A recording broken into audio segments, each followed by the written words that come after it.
Okay, from Walden University Career Services Center, welcome to our webinar, Crafting Effective Resumes.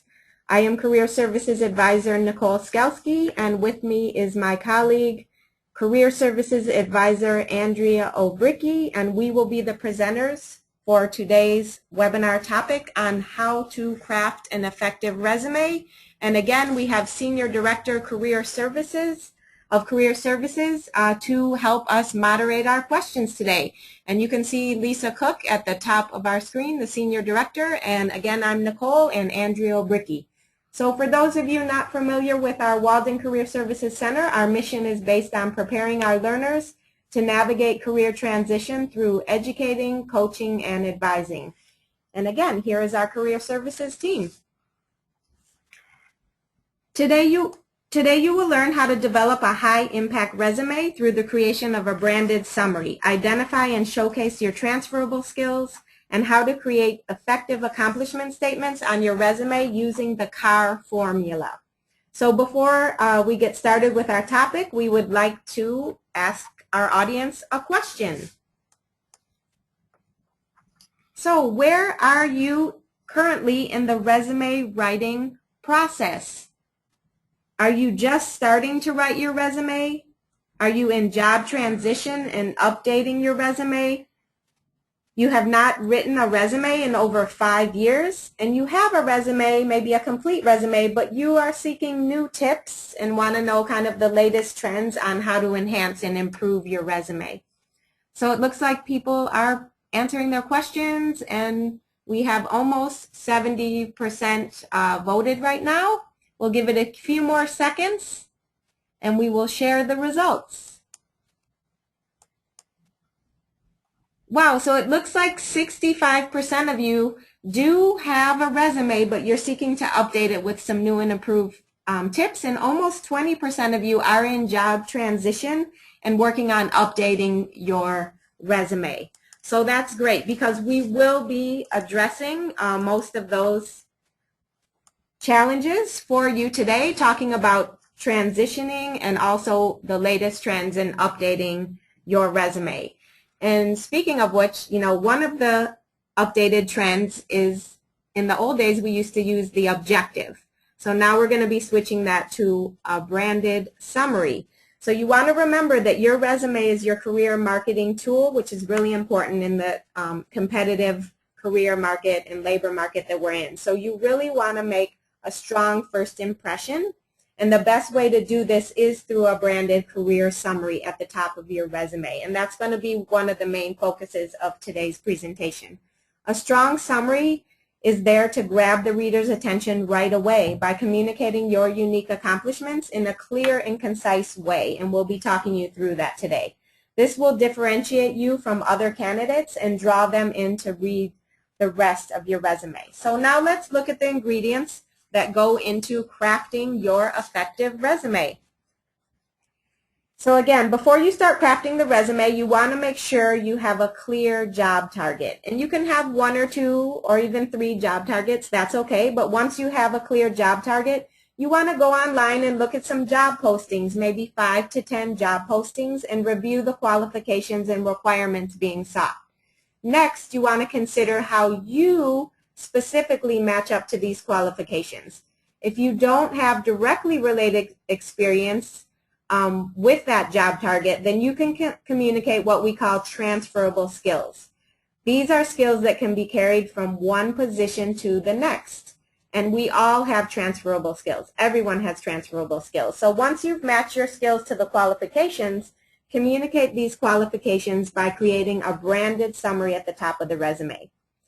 Start each of these statements with a strong action verb to make more impact. Be sure to quantify your accomplishments whenever possible with how much and how many. And again, we'll be going through this and providing you with examples today. Also keep in mind that a strong resume shows versus tells. In other words, you want the reader to gain insight on how you can actually perform a task instead of just stating the skill. Finally, throughout your resume, you want to be sure you are summarizing your qualifications so the reader knows what your abilities are and how they can benefit from them. In the end, Show how you can provide value and meet the employer's challenges. Now that we have reviewed some of the key elements of creating an effective resume, we would like to ask your feedback again with a poll. So what is your greatest challenge when crafting your resume at this point? Is it the career summary that we mentioned at the top of the resume? Do you have a difficult time tailoring it to the job? Identifying your transferable skills or communicating your previous experience? Great. So we'll give it a few seconds as the answers are coming in. And so far it's looking very even across all four. Okay, 85% of you voted. Great. Thanks for your feedback. We'll close it and share the results.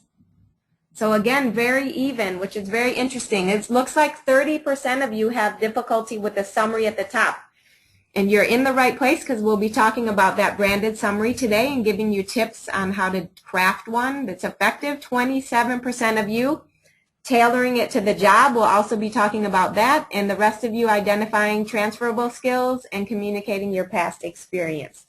Great. So again, today we'll be providing you with some key strategies, tips, and examples to meet all of those challenges. And let's again start with that first step of having a clear job target. And I'm going to pass that to Andrea, and she'll talk about that. Once you have a clear job target, look at various job postings to identify the key qualifications and skills the employer is seeking.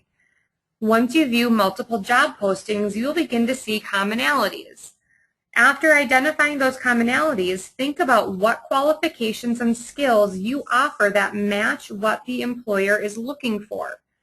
If you are transitioning into this position, you want to highlight your transferable skills. Let's take a moment to discuss transferable skills. Transferable skills are those that we carry from one position to the next. Everyone has them, and they are what underlie your ability to execute the technical skills of your job effectively. We have highlighted some of the most common ones in our word cloud here. Now I want to share a quick story of a Walden EDD alum who used his transferable skills to obtain a supervisor position. A 2011 Walden EDD graduate of the Teacher Leadership Program was a visual arts K-12 classroom teacher for 13 years. Throughout his teaching career, he impacted the lives of students and fellow educators alike by taking on various leadership roles. Some of these roles included volunteering to lead in-service professional development workshops, mentoring 6 entry-level teachers, supervising middle school athletics. By taking on these various leadership roles, he developed his leadership skills. Last summer, when he was delivering a professional development workshop, the center director noticed those skills and suggested that he apply for a supervisory position. He landed the position of Supervisor of Curriculum and Instruction and now directs fine arts and physical education programs, as well as designing and presenting professional development workshops for the county. When thinking about your own transferable skills, he encourages fellow Walden students and alums to highlight their valuable skills obtained throughout their Walden career, such as time management, virtual collaboration, online learning technology, as well as your research and writing skills. This is a great story to consider when thinking about how you can extend yourself beyond your job title. Now, let's take a look at a job posting for a business analyst. These qualifications are for a business operations analyst position. The key qualifications have been highlighted, which are MBA, business systems, processes and analysis, project management and teamwork, troubleshooting and systems improvement, and systems design and development. Now, let's take these key qualifications for the position and match them up to a candidate's transferable skills.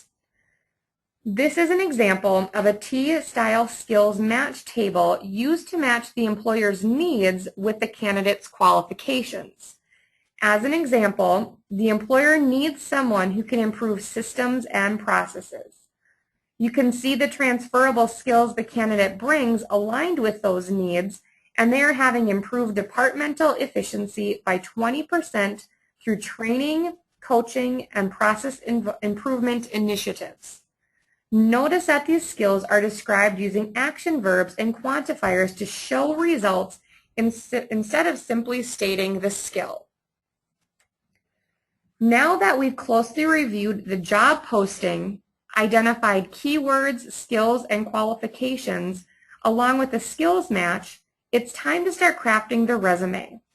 The sections of the resume typically include your summary, education, experience, and any additional involvement or experience you would like to include.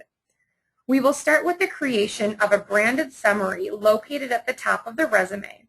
But first, let's review what branding is in the context of a resume. Your brand is your competitive edge, and it captures your strengths, experiences, and attributes that make you unique and stand out from the crowd. If you are able to clearly communicate your brand in your summary and show that you are a good fit for the position, you are more likely to be considered for the position as a qualified candidate. Let's look at a sample resume template from our optimal resume system that showcases a strong branded summary front and center. On this sample, notice the summary starts off with a strong headline stating secondary school teacher and coach. Your headline should indicate who you are as a professional. Also, notice the clean format and balance of text in white space, which makes it easy on the reader's eyes. If formatting is one of the challenges you face, our optimal resume system found on the Walden Career Services website has approximately 100 formatted resume templates for you to choose from. In the next few slides, we will provide examples of 3 core sections to include on your document. These are the summary, which can often be called the career profile or summary of qualifications, the education section, and your experience section. The summary is the most important section of the resume. Here, it's used to sum up relevant experience, highlight greatest strengths, and showcase your brand, or what makes you unique and stand out from other qualified applicants. The first sentence in the sample summary effectively describes the candidate's brand as an efficient quality improvement leader and MBA leadership student with 3+ years call center experience in financial products. In the last sentence, she includes graduate coursework topics that relate to her job target. And finally, she lists competencies that incorporate keywords or buzzwords that employer is seeking.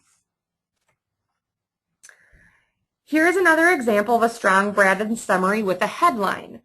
Headlines have impact, just like real advertisements. Within just a few seconds viewing this resume, we know what the candidate's specialties are as an adult ed teacher and what kinds of populations she works with. The bullet points also make it easy for the reader to scan the entire section and get a clear picture of what is offered by the candidate. This third sample summary highlights accomplishment by skill set.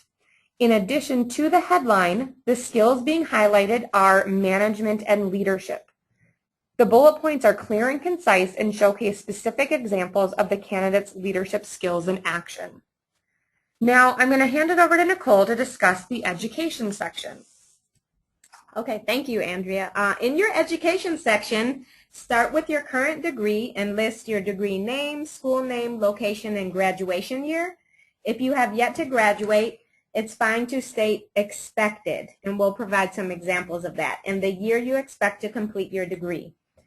You may have additional information you would like to add here, such as your GPA or honors and awards or relevant coursework. So let's look at some education examples. Here are a few examples you can use along with the formatting. We recommend bolding the degrees for emphasis and listing the dates on the right-hand margin for consistency. Again, you may also want to add your GPA or relevant coursework like in the examples you see on the screen. So now let's go on to your experience sections. So first you want to create a tailored section title. So for example, if you have experience in a specific field, You may title this section appropriately, such as Higher Ed Teaching Experience, or K through 12 Teaching Experience, or Accounting Experience, etc. If you're transitioning careers, consider a title that best summarizes your background and is relevant to your new career field. Inside this section, you'll list your position title, dates of employment, the organization name, and city and state. Below this, you'll list your achievement and skill statements following the CAR formula of challenge, action, and result. Here you want to provide detailed information on the skills you used and how they are relevant to the position you're targeting. Keep in mind your experience section can also include your volunteer experience. So let's look at how to craft effective accomplishment statements using the CAR formula of challenge, action, and result. Challenge stands for what was the problem or what is the challenge. The action, what did you do to solve the problem or did you initiate this? The result, who or what was impacted and how, or what was the positive outcome or result. So you want to use quantifiers whenever possible. For example, you may include how many people were affected by the outcome, if a process was improved, if the goals were met or exceeded, or how much money was saved or raised. So let's look at how to create a strong accomplishment statement using the CAR formula, and we're going to break it down into steps. One way to do that is to identify the task or duty. In this case, it's designed brochures, as you can see in the upper left-hand side of the screen. Then use the action verb to describe the impact of the brochures, and finally describe the positive end result. If we put these 3 steps together, we come up with a complete CAR statement. Design promotional brochures which improve local brand awareness of our service.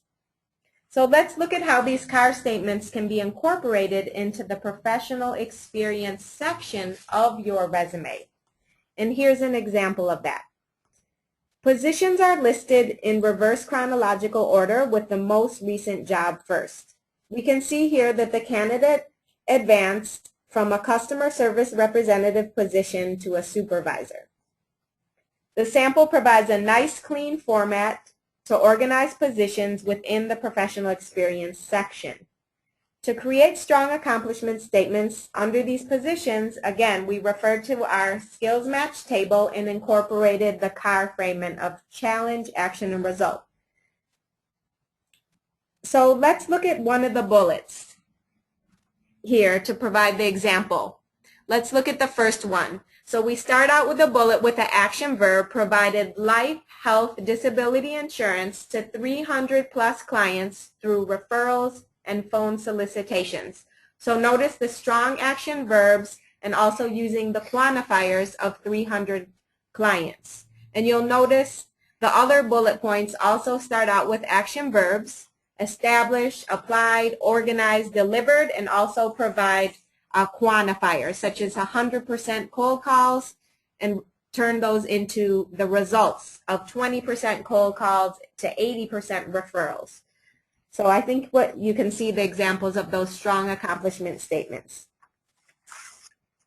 So given all the examples that we provided in the formula, is there an accomplishment that you all would like to share that incorporates this CAR formula? So please use the questions box to type in your CAR statement, and we'll give everyone a few minutes to do that, or a few seconds. So maybe think about in this past year, 2013, one of your accomplishments. It can be an academic accomplishment, a professional accomplishment that you're most proud of for 2013, and maybe starting that out with an action verb and see if you can share that with our audience today. And we'll give it a few seconds.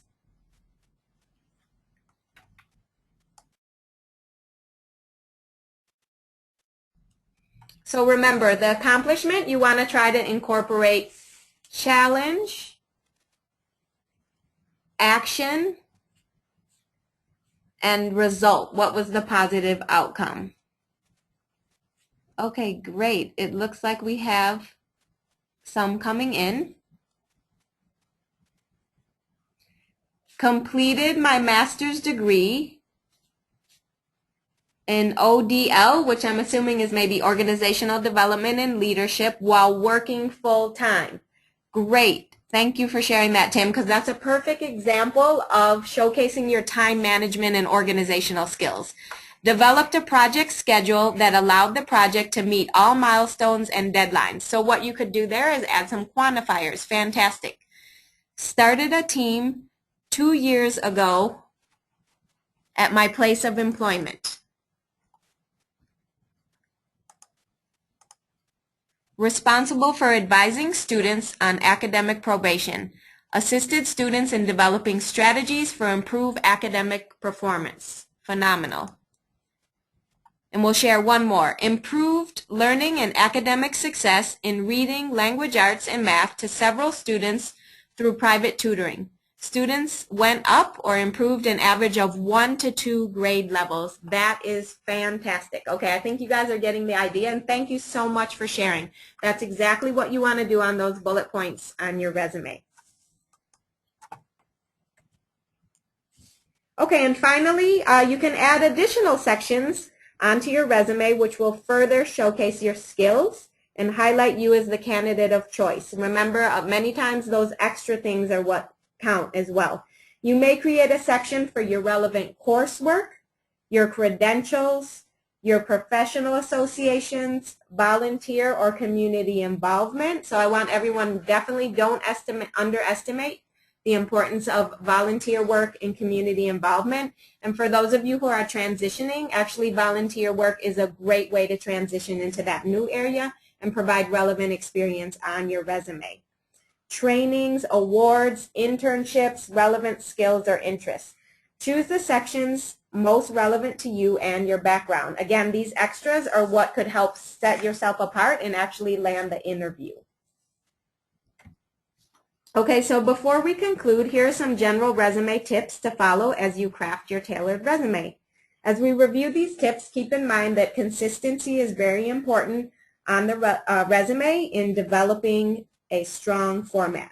So some rules of thumb are use 11 to 12 point for main content. Increase your name to a font size of 14 to 18 point. You can use bold, underline, italicize, or bullet points to add emphasis on the resume, but you do want to avoid overemphasizing by applying all of those formats. So we suggest maybe picking just 1 or 2 of them. So using an appropriate page length, and many times that depends on your degree level and years of experience. If you're new to the field, your document will most likely be 1 page. If you have a background, maybe 5 to 10 years experience, a master's degree, you could go on to 2 pages. Avoid using personal pronouns such as I, me, or my. Maintain a positive feeling, of course, throughout your document. And avoid emphasizing areas where you lack experience. Always focus on your strengths. And finally, of course, double check your spelling. You don't want to exclude yourself from being a candidate because of a spelling error or typo. So this wraps up our content for crafting effective resumes, and we're going to open it up for questions. And on the line again, we have Senior Director of Career Services, Lisa Cook. Lisa, do we have any questions coming in? We do. Can you hear me okay? Perfect. So I'm going to pose the first one to Andrea. So Andrea, can you describe the difference between a CV and a resume, and also appropriate lengths for each, please? Okay, great question. Thank you. So a resume, which we went through today, is I don't even want to say typically, but often used in the United States. Internationally, a CV is going to be status quo. The CV is going to build off of your resume but go into further detail. It's typically used for academic or research positions. If you're looking at teaching in higher education, you're going to start adding more sections such as courses taught, presentations delivered, grants, any publications or research that you've done. And if that's a goal of yours to go into teaching and you don't have those yet, that's fine. Think about those volunteer opportunities, as Nicole was saying, or any way that you formally or informally have done that. And as far as what the length would be, as Nicole mentioned, a resume you're typically going to see around 1 page for entry level into a new field, and you might be on 2 pages if you're established. On the CV, it's really going to vary. It can be anywhere from 3 pages to up to 7 or 8 pages if all of your information is relevant to the reader for the position to which you're applying. Great, thank you. So Nicole, this student has not been employed since fall of 2013 due to some personal circumstances. So what is the best way to handle this situation on a resume or in a cover letter? And this student has been involved in volunteer work and would like to know how to present that. Okay, great. Thank you, Lisa. Okay, so really, in my opinion, being from fall till now is not that long, but anyone who has any type of time gaps on the resume, this person is definitely engaged in the right activities. One, they're involved in their degree program, so they're actively studying, but at the same time, you want to make sure, if you can, if you're active in volunteering in the community. And that just shows you're an engaged lifelong learner, you're actively motivated and enthusiastic about gaining new skills. So again, we really want to emphasize that volunteer experience is perfectly fine. And when addressed with that question in the interview, I mean, that's what you want to say. You've been working on your degree, your academic program. For those of you who are at the PhD level, that's very involved, maybe the dissertation and your research, and actively involved in volunteer experience in your community. And that's a great way, at the same time, beyond just updating the resume, to build your network, gain relevant references who can acknowledge you and back you up when you're looking for those full-time positions. Terrific, thank you. So Andrea, if a position is calling for a master's degree, but this student has really good experience, but however has not earned the master's degree, what's your advice for that? Should the student go ahead and apply? Do you think they have a good chance? Another great question. I would always recommend applying for the position. If in your education section you can list that, if it's, let's say, an MBA, you can say when it's expected. But at the same time, if your experience is qualifying you for the position, sometimes that's enough. And you don't want to not apply thinking that you're not going to get it because of that. And oftentimes you might see on a job description it says MBA or 5 to 10 years of experience in the field. So I would definitely still apply for the position. And in that summary section that we really emphasized, highlight those key qualifications you have to offer in addition to when your expected graduation date is, if that's something that is going to be necessary. Great. Okay, and Andrew, just another very short question. What do you think about having references available upon request at the bottom of a resume? Is that necessary? Another great question. It's not necessary. If you want to include it, you can, but oftentimes it's coming into a space issue where you're wanting to keep your document at 1 page, and that's just not relevant information. If somebody's going to ask you for them, it's assumed that you're going to make them available for them. At the same time, I'll just throw out there that if you are creating a CV, a curriculum vitae, that's automatically going to be included on your document. So that's not a question of that they will be included 3 to 5 references. Okay, Nicole, can you tell us whether there's a difference between a governmental versus a private company resume? Yes. We do have, the federal government does require a different type of resume. I've read over the last couple of years that they are becoming more flexible with that. But there are certain idiosyncrasies that they require on the resume. Many times you'll have to state if you are a U.S. citizen, you'll have to state like social security number. You'll actually have to go into more detail on the professional experience.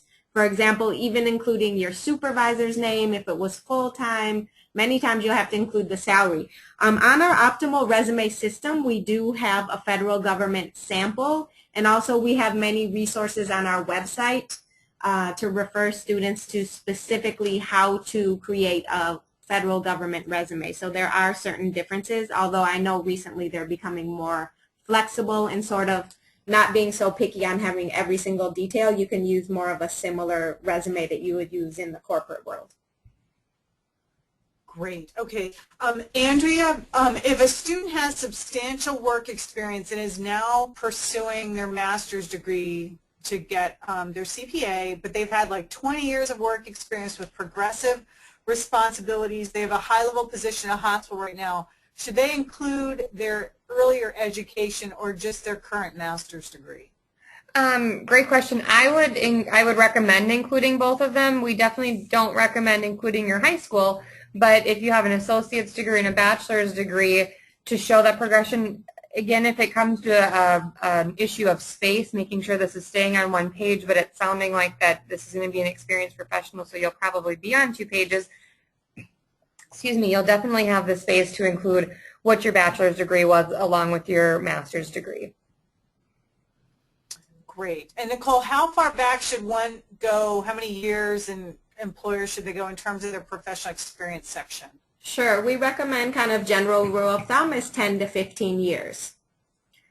So another tip would be maybe let's say you have 20 plus years experience. Going back to that summary, I tell students in the professional experience section, just list your jobs in reverse chronological order going back 10, maximum 15 years. But in the summary, you can always say I have 15 plus years and kind of give that summarization of the work experience in your roles. If you feel like you don't want to, like, you know, this was a really relevant job that I had maybe 10 years ago and it's related to my target field and I don't want to discount it, but you can always mention it at the top. Great. Nicole, is there a recommended format for applying for higher education jobs? Can you tell us what resources are available for that? Oh, great questions coming in. Sure. That would be, as Andrea mentioned, the CV. So on the Career Center website, we have many resources to help students to develop a very strong CV. Under our Resumes and CVs tab, we have a CV guide, a very comprehensive CV guide that includes a sample in it, and you can really follow it for the formatting to create a first draft. And also on Optimal Resume, we have another CV sample on there. So we have 2 different CV samples, and we also have a CV webinar recording with Dr. Kelly Jo Walters on our archived webinars page. So definitely for all of you out there interested in creating a CV, we have numerous resources, so you will want to check out the website. Excellent, thank you. These questions are flying in. It's hard to keep up with Great them all. questions, Okay. yeah. Andrea, they're flying in. Okay, Andrea, do you recommend using the resume writing system that we have, Optimal Resume, or doing a resume freehand? I definitely recommend using Optimal Resume. That system continues to grow. We're over 5,000 students on that, and there's over 100 resume samples that can actually be used for a template for you. So as we had mentioned, whether it's formatting, if you're starting a resume for the first time in a while, you want to make sure that everything's on there depending on where you are. Optimal Resume is going to assist you with action verbs. It's going to give you examples of how to make that branded summary and different ways to lay out the document, different titles for your section headers, and it's going to be a really great tool to help you get started and make that really strong document. Great, thank you. So Nicole, if one is making a career change, do you still suggest going back the 10 to 15 years? So for example, if one has been, was in a corporate sector doing a different job for 10 years and then began a nursing career 2 years ago, should they only use their nursing experience, or do you think they should go back further? I think that could apply to many students. That's why I'm posing. Oh, no, it's a great question. So a lot would have that. We'll want to refer again to those transferable skills. So if you're making a career transition, again, you do not want to discount your previous experience, but maybe you don't have to go back as far. And another strategy would be using those customized sections for your experience. So we many times have relevant experience, other experience. So you will want to be looking for ways beyond your degree that you can gain relevant experience if it's through volunteering. So I don't know if I'm making that question clear. I'll chime in too. This is Andrea. So let's say it's nursing experience, that's what's current. List your job title, the organization, and the dates, and you're going to list your skills. Then you might have another section below that titled additional professional experience, where you're listing your title, the organization, and the dates, and maybe only highlight 1 or 2 key skills that are transferable. So you're not going to go into the full detail of those technical skills, but just highlighting a snapshot of which can transition. Great. Okay, and here's a question regarding listing one's expected degree. on a resume, can you say that you, let's see. Okay, here it is. When applying with an expected degree, any suggestions with how to negotiate salary? Can you expect a master's salary if you have a few months left till graduation? That's a tough question. That is a tough question. We do, I mean, it's going to depend on the job. And again, so there are many factors. There's no set, rule. I would say if they're looking specifically for a master's degree, or if you're applying for a position in higher ed where clearly they value degrees in higher education and you're close to finishing, I'm sure that would be negotiable. And we do have a lot of salary information on our website, but again, it's going to really depend on the position. If you're close to ending, I mean, finishing up the degree, I don't see why you couldn't negotiate that. But again, it depends on what they're looking for, like how we went over today, the job posting. Is the master's degree one of the main qualifications? Then it would have more weight. And if it's not, it wouldn't. It depends if it's degree or qualifications and experience or both. Great. What is your opinion on posting one's involvement with a fraternity or sorority on their resume? That I think is up to each individual. It shows additional involvement. It shows you growing professionally, especially if you had any leadership involvement. If you're doing community service, social change, much like Walden's vision, being active that way. I definitely see a spot for that if you have a section titled community involvement or professional affiliations, and you're listing those there and how you were involved with it if it's relevant to the direction you're going. Okay.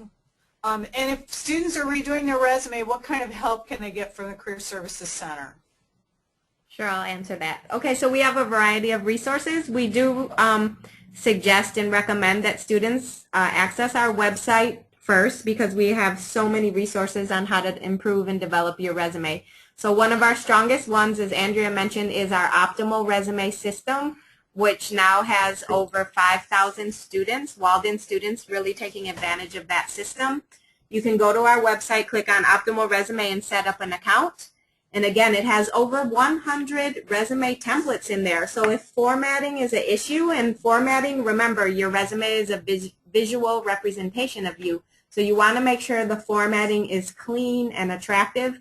And if you're having trouble with that, go in and take a look at some of those optimal resume samples and choose one, and you can always cut and paste and use that template and cut and paste from your resume on a Word document, your own language in there to personalize it. So that's what optimal is for. You can start a resume from scratch or create a new template.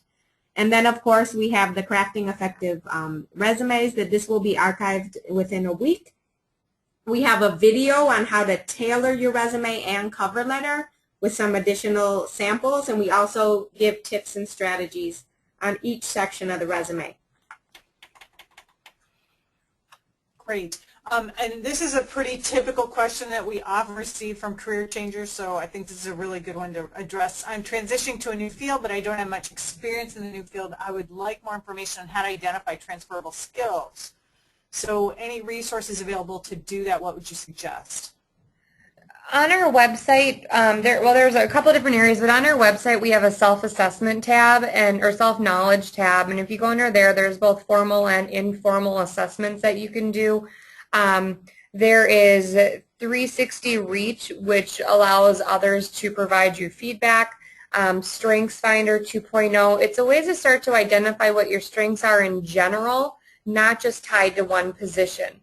So you're thinking about who you're a go-to person for, what do people seek you out for along those same lines, and then highlighting those. And that's something that we can assist you with too, but more commonly current or former coworkers can also help you identify those skills.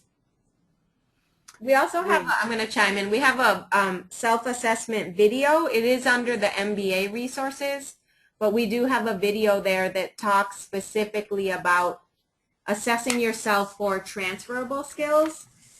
And then I would also refer back to,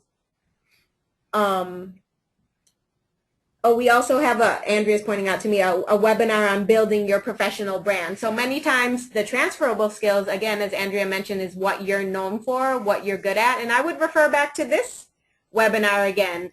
We will also have the PowerPoint up with the recording, and look at how we took that the job posting, and then we made the table, the T table, and we matched the qualifications to the candidates' qualifications. And many of those are transferable skills, like your communication skills, your time management skills, project management skills, coordination skills, writing skills. You know, many of those are transferable skills that we can take from one role or industry to another. Great. And what type of resume would you suggest for a job changer? A chronological, combination, or functional? And let's say career changer. I think that's what the student might have intended. So which would be the best type? I mean, you could use a functional resume, but I recommend using a chronological resume personally, because I feel like functional resumes aren't used as much anymore unless you're entry level out of bachelor's maybe. So for a career transitioner, again, it's highlighting the relevant experience. If you don't have relevant experience, then you want to try to gain that through volunteering. Another highly recommended activity you can do is to join a professional association in that target career. So let's say you're, you know, transitioning from customer service and you want to get into public health. Customer service has many transferable skills that you can highlight in your career summary at the top, and then you can get involved with the professional association and maybe volunteer and immediately get some relevant experience. Many of our programs also have practicum internships that you can highlight as well. So again, for career transitioners, it's really those transferable skills, gaining relevant experience, and also feel free to highlight your academic accomplishments. There's nothing wrong with doing that as well. What do you think of cover letters? Are cover letters obsolete if one brands themselves, if one brands him or herself effectively in their resume? Another great question. Obviously if the position's requesting or asking for one, you need to be providing one. If there's not a request for it, my advice is to still provide one. It shows that you're taking the extra time to really showcase yourself, that you're very interested in the position, and you're branding the cover letter as well to say that this is a position at this university or organization or hospital, whichever it is that you're applying to, and this is exactly how you are prepared and qualified for the position. It's another opportunity to show yourself as a candidate of choice for the employer. Great. And what do you think of including a picture or headshot in one's resume? I would advise against that. You sometimes will see that internationally with CVs, but in the United States, that's not something that is common or recommended to include. Okay, great. And can we submit our resumes for review? And does the Career Center provide individualized resume writing? Okay, excellent question. So yes, with career services, how we work beyond our website resources, you can schedule a one-on-one phone appointment with us, and you can do that through your My Walden portal where it says schedule an appointment. And what was the second part of the question, Lisa? Oh, the writing, right. Write resumes. Okay, so write resumes. Thank you. We will provide general feedback on the resume section by section, but we will not go word for word and write it for you. Great. Okay. And then here's a question regarding references. Again, the questions just keep coming. Okay. What do you do for references if you cannot use your current employer because it might jeopardize your current position, or they might not give you a positive reference? You can use current or previous supervisors, current or previous coworkers, current or previous classmates, and even thinking about any instructors that you may have had now or previously. Anybody that can speak to you in a professional light that's going to highlight you for the position. Those are all options that you'd have. Great. And even volunteer experience, so that's why that's Yep. important too. Like if you don't feel comfortable with your current employer or your most recent employer, and then let's say your last job was 5 years back and you're worried, okay, I don't have a recent reference. That's why, again, volunteering or, if you serve on a board or volunteer with a nonprofit, a really great way getting involved in your community. And I'm even thinking if you have a mentor, if you have somebody that knows you, again, at that level that they can vouch for you, those are all great examples. Great. Okay. This student is taking master's level courses while pursuing a bachelor's degree. Does she list both degree programs with their expected graduation dates on her resume? Okay, I suppose it depends. Is she just taking master's level courses or she master's level courses, but she's pursuing her bachelor's degree? Oh, okay, but not pursuing the master's yet. So yeah, I would definitely list that, obviously not as the master's degree, but additional coursework, and could put graduate coursework, and that would go under the education section. And we actually emphasize, list all of your education, especially if it's, graduate level. That's fine. It doesn't mean you're working towards the degree. You can put just master's level or graduate level coursework and list some of the courses. University, city, state, in the same format. And another student asked, should they go into any detail about what the courses entail? I would not, unless, again, I tell students, always think, is it timely and is it relevant? So is it timely within the last 3 to 5 years, and is it relevant to the target job? So if these master's level courses, let's say that one is taking, if they're not really relevant to the job target, then I wouldn't go into detail.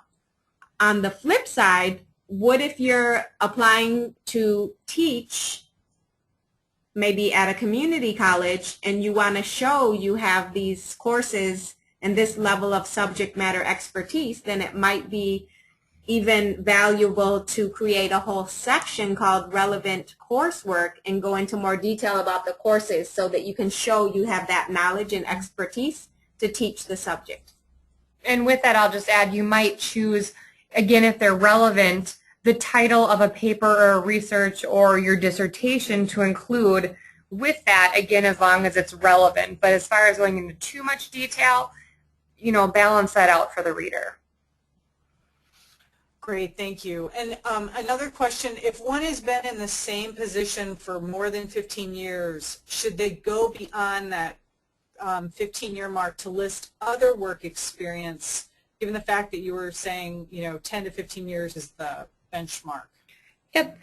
So I would and I'm just going to use accounting. So if it's accounting experience, list those key jobs that you've had in the past 10 or 15 years and the skills in them. If the rest of them are still relevant and you don't want to lose them, just start writing out your job title, the employer, and the dates, but don't go into the specific skills, because what you're currently doing is most likely more relevant or just as relevant, so you don't need the redundancy of stating similar skills in all of the positions. So then you could just start taking out those skill sections.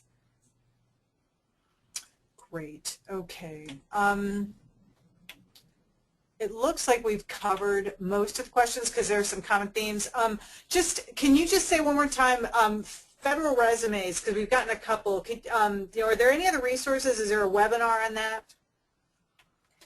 Yes, we have a webinar. Thank you for reminding me that, Lisa. We have a webinar about federal government job search on our website, and actually by Walden grad. Dr. Bill Brantley. Bill Brantley, yeah. And so again, we have many, many webinar resources on our website. I think it's called Navigating the Federal Hiring Process, and you can find that under the archive webinars page. Great. Okay, and then I'm going to wrap it up with this question. Let's see. What kind of support is there for working on my resume and social networks? Because I'm not sure about using a site like SlideShare to share course papers or not. So can I get advice on that? Great question. On our website, we have, and we're going to be going through the resources here in a second, but we have a networking and branding page where it talks through the various social medias, and it's not comprehensive. It doesn't include anything. But through those appointments, we can definitely talk with you. What's your brand? How are you going to effectively reach your audience? looking at, is LinkedIn right for you? Is having a Twitter feed? Is blogging or developing a professional website? Again, really thinking about who's your audience, how are you going to be effective in reaching them, and then how are you going to manage those all? And so that's something that we would be more than happy to have a conversation with you about. And also on our website, under those archived webinars, that Building Your Professional Brand does talk about branding and social media, and we have a handful of LinkedIn webinars to help you get started on that if you're interested in updating your profile or just getting started on LinkedIn in general. Great. Thank you all. That wraps it for the questions. Thank you, Lisa. Yeah, thank you. And so with that, we had talked a handful about the Career Services website. It can be accessed from your My Walden portal under the Academics tab or by going directly to the website careercenter.waldenu.edu. And on that horizontal navigation bar at the top, you can see the various tabs we talked about today: self-knowledge, the resumes and CVs, that networking and branding, and specifically for our purposes today, the resumes and CVs is where you can find those tips to tailoring and the components, and then also a little bit about Optimal Resume. As mentioned now, Optimal Resume is a cutting-edge online system to help you develop top-notch results-oriented application materials targeted to specific job opportunities. Users can create customized resumes, CVs, and cover letters. And in addition to creating those application materials that I mentioned, you can also create electronic profile or portfolios to house files such as papers, awards, and other projects. And we highly recommend, as I had mentioned, that you use this resource. You can access it from our home website or by going directly to waldenu.optimalresume.com. Also want to highlight our webinars, much like this. Every month we deliver a live webinar, and if you're unable to attend it live, we do archive them in this gallery. A few to highlight are creating your CV. We have an Optimal Resume webinar series which breaks down each of the modules within there in about 15-minute sessions to help you get started. Building your professional brand, and then job search support series, specifically self-assessment. And those last two will really help you with that branding, transferable skills, and helping you develop that summary section and even the car section on your resume. Finally, please join Walden Career Services on LinkedIn, follow us on Twitter, and read student success stories on our blog. You can also access additional resources on our website, as I had mentioned, or by emailing us directly with your questions. In closing, we would like to leave you with this quote from Paul J. Meyer: "Communication, the human connection, is the key to personal and career success." Think of your resume as your communication tool which tells your story. Share your accomplishments and sell the authentic you.